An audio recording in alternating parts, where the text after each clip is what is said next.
Daqui a 2 semanas, vamos comemorar a Páscoa. A ressurreição confirma a divindade de Jesus Cristo e a realidade de Deus, o Pai. Nossos pensamentos se voltam para o Salvador e ponderamos sua vida incomparável e o infinito poder de seu grande sacrifício expiatório. Espero que também pensemos em seu retorno iminente, quando ele governará como Rei dos Reis e reinará como Senhor dos Senhores. Há algum tempo, em Buenos Aires, Argentina, participei de uma conferência com líderes de várias religiões. Seu amor pelo próximo era incontestável. Eles tinham o intento de aliviar o sofrimento das pessoas e ajudá-las a sair da opressão e da pobreza.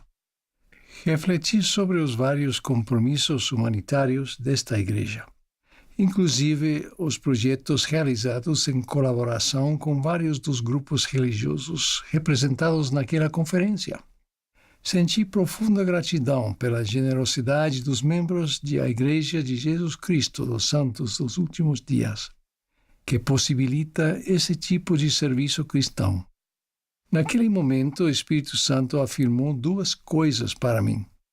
Primeira, o trabalho de ministrar às pessoas em suas necessidades é vital e deve continuar. A segunda foi inesperada, mas poderosa e clara. Foi que, além do serviço abnegado, é de extrema importância que preparemos o mundo para a segunda vinda do Senhor Jesus Cristo. Quando Ele vier, a opressão e a injustiça não vão apenas diminuir, elas vão cessar. Também morará o lobo com o cordeiro, e o leopardo deitar-se-á com o cabrito, e o bezerro e o filho do leão e a ovelha andarão juntos, e um menino pequeno guiá-los-á.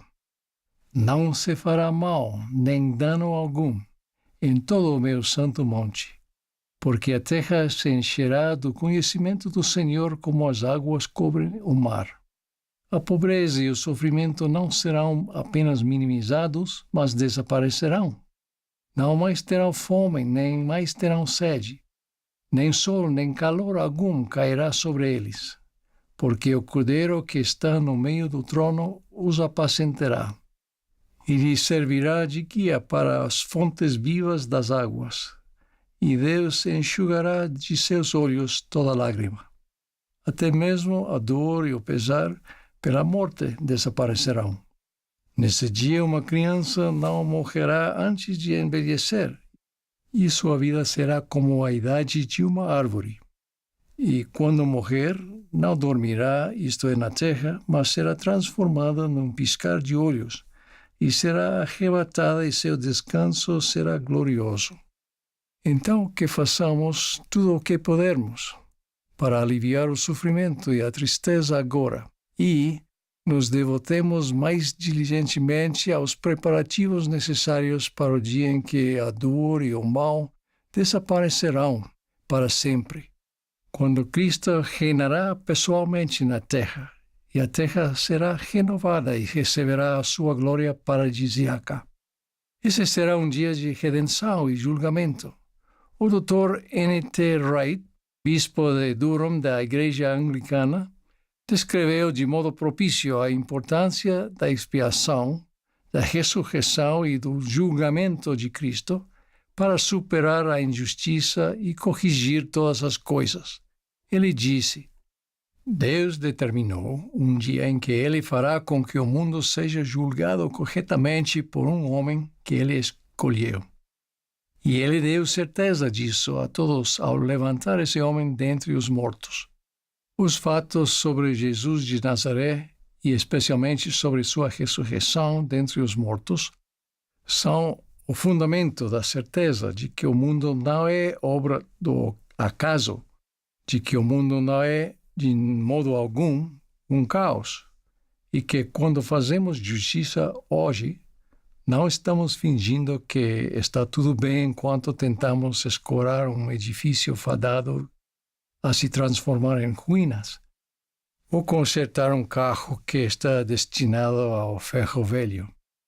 Deus ter levantado Cristo dentre os mortos foi o evento microcósmico, no qual o ato macrocósmico máximo do julgamento estava contido num todo, a semente da esperança definitiva. Deus declarou, da maneira mais poderosa que se pode imaginar, que Jesus de Nazaré era de fato o Messias.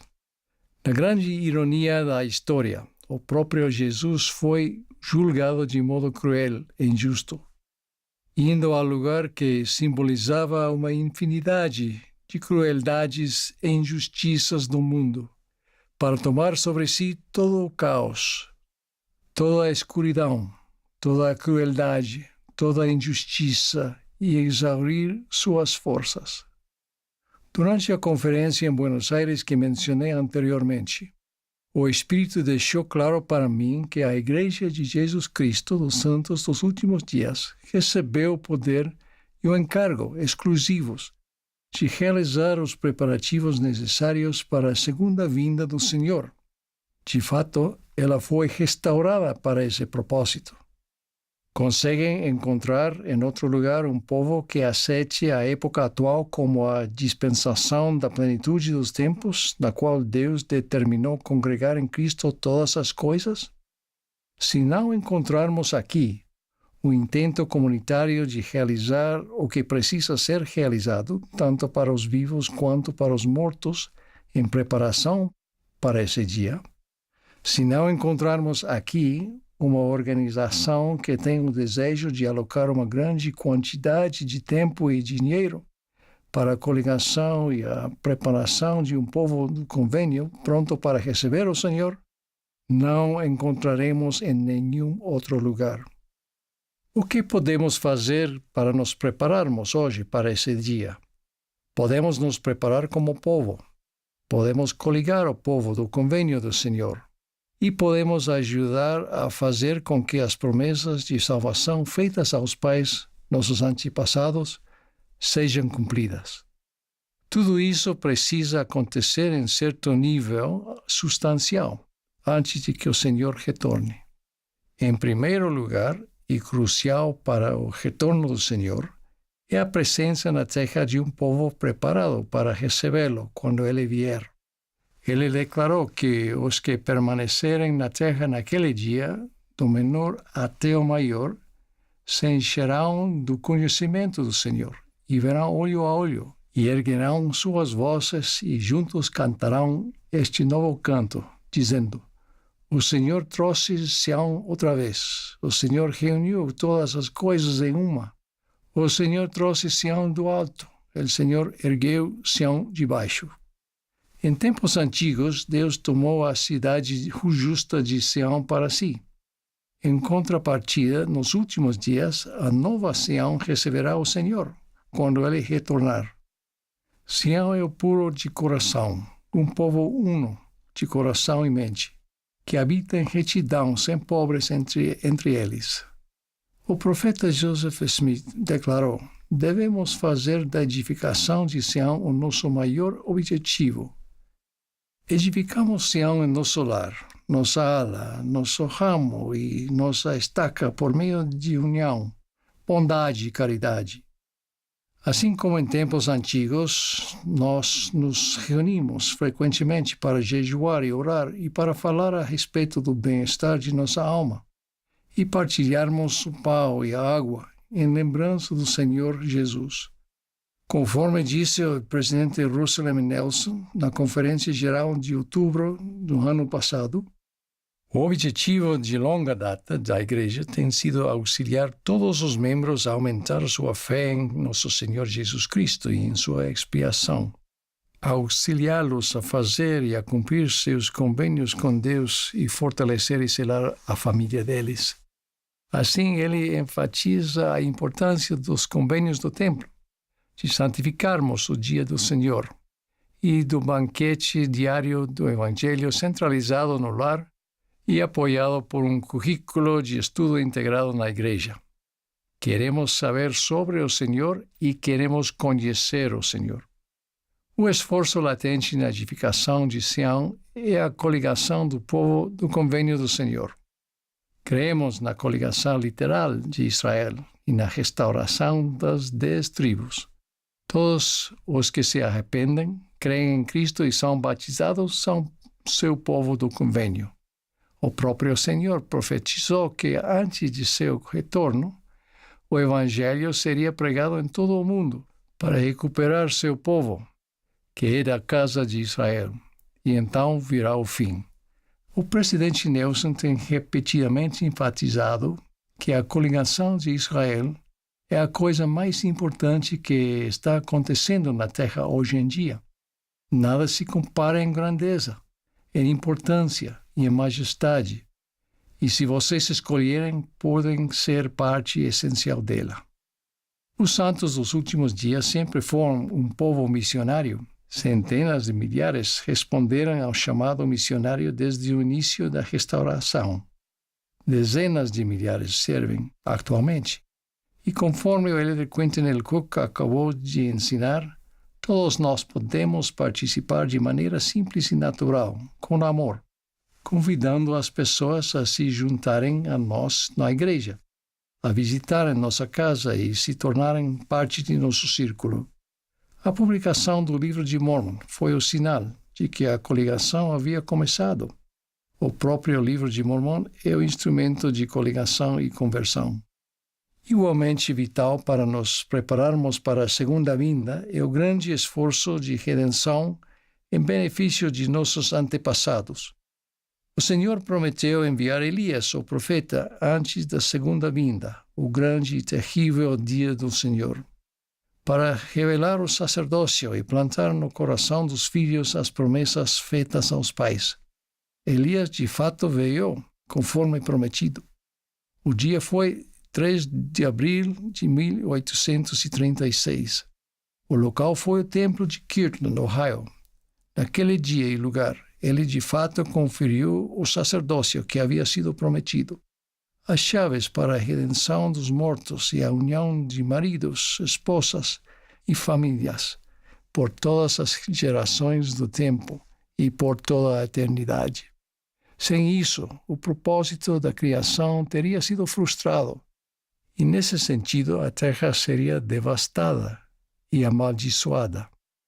Durante o devocional que antecedeu a dedicação do Templo de Roma, Itália, centenas de rapazes e moças presentes mostraram ao presidente Nelson os cartões que haviam preparado com o nome de seus antepassados.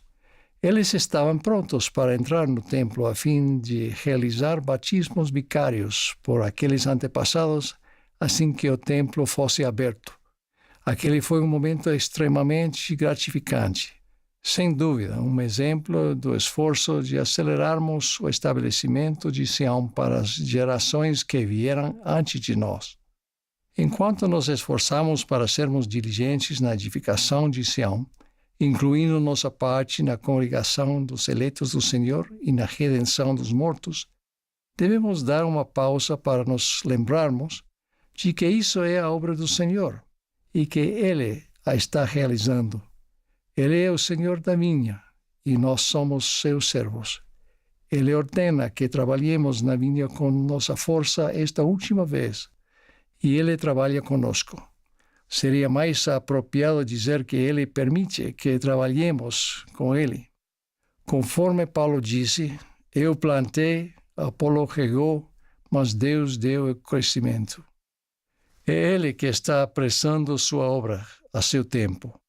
Quando empregamos nossos reconhecidamente imperfeitos esforços, nossos pequenos recursos, o Senhor realiza grandes coisas.